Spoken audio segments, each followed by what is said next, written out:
Pernah nggak sih, Anda lagi butuh banget obat, tapi pas di apotek malah ditolak karena nggak ada resep? Nah, hari ini kita bakal bongkar kenapa hal itu justru demi kebaikan Anda. Yuk kita ikuti sebuah kisah yang mungkin banget terjadi di sekitar kita.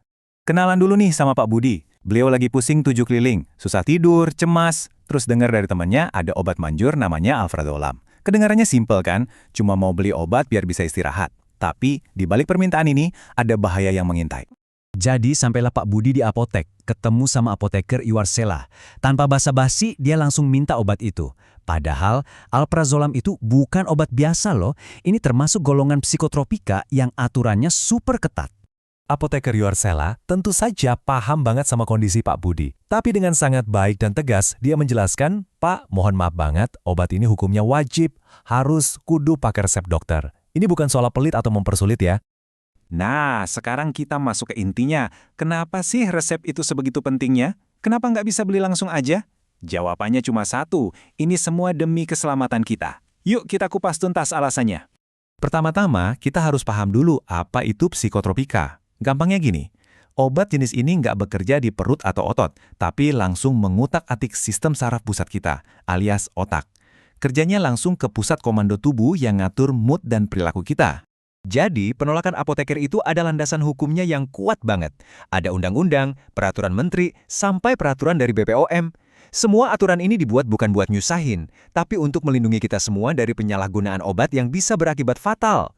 Terus Pak Budi nanya lagi, dan ini pertanyaan yang paling sering kita dengar, saya kan belinya cuma sedikit, emang kenapa sih? Nah, ini dia nih pola pikir yang kelihatannya sepele tapi justru paling berbahaya. Oke, mari kita bedah satu persatu. Apa aja sih bahaya tersembunyi kalau kita nekat mengobati diri sendiri dengan obat keras kayak gini? Siap-siap ya, karena ini serius banget. Risiko nomor 1, dan ini yang paling ngeri, ketergantungan. Otak kita bisa jadi malas dan lupa caranya untuk rileks atau tidur secara alami.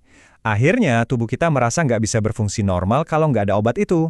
Ini namanya adiksi. Selanjutnya, tubuh kita itu pinter beradaptasi. Lama-kelamaan, dosis yang biasa kita minum jadi nggak mempan lagi. Ini namanya toleransi. Bahayanya, orang jadi cenderung naikin dosis sendiri terus dan terus sampai akhirnya bisa overdosis. Lalu, gimana kalau kita coba berhenti minum obatnya tiba-tiba? Wah, tubuh kita bisa ngamuk. Gejala putus obat atau withdrawal itu bisa parah banget. Mulai dari gemetaran, kejang-kejang, sampai depresi berat. Ini bukan main-main. Coba dilihat tabel ini. Ini bukan nakut-nakutin, ini sainsnya. Selain toleransi dan ketergantungan, ada juga yang namanya efek paradoks. Niatnya minum obat biar tenang, malah jadi makin gelisah atau halusinasi. Yang paling fatal, kalau dicampur alkohol, bisa bikin kita berhenti nafas. Serius, ini bisa terjadi. Nah, di sini kelihatan jelas banget bedanya. Kalau di bawah pengawasan dokter, semuanya terukur, dari diagnosa sampai dosisnya. Tapi kalau kita nekat sendiri, itu sama aja kayak berjudi dengan nyawa kita sendiri. Risiko salah dosis, interaksi bahaya, dan yang paling parah, bisa jadi kita cuma menutupi gejala dari penyakit lain yang lebih serius.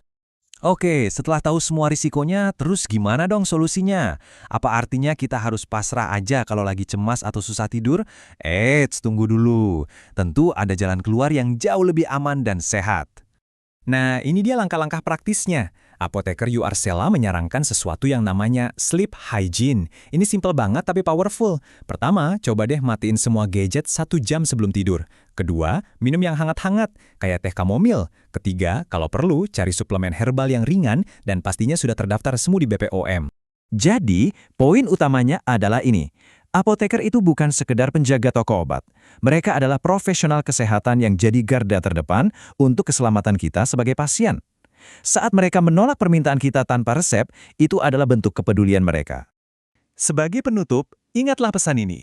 Jangan pernah menukar kesehatan jangka panjang kita demi solusi instan yang sesaat.